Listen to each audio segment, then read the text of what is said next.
時代の先端を捉え新たな価値を探求する東京コーリング。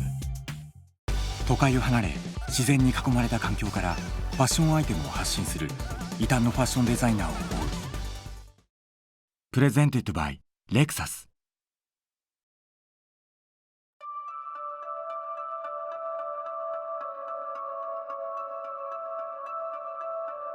マン・オブ・ムーズは都会的でありながらナチュラルでスタイリッシュなデザインが話題になっているファッションブランド。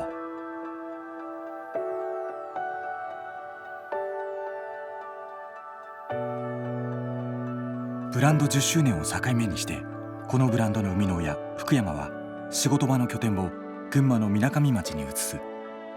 毎日自然に触れて自然と対話して感性を研ぎ澄ませて行うものづくり。それは一切の情報を遮断する都会とは相反するスタイル。自然と向き合ってチャレンジしていってることが結果人間を育ててくれて、ものづくりに対しても突き詰めていったりとか、そこと向き合ったりとか、もっと根本的なもんですよね。人間力が上がっていきますよね。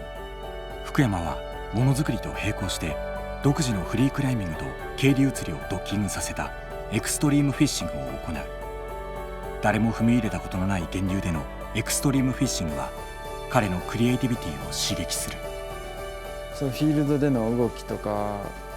そういう活力が洋服とか仕事を動かすエネルギーにもなってますね。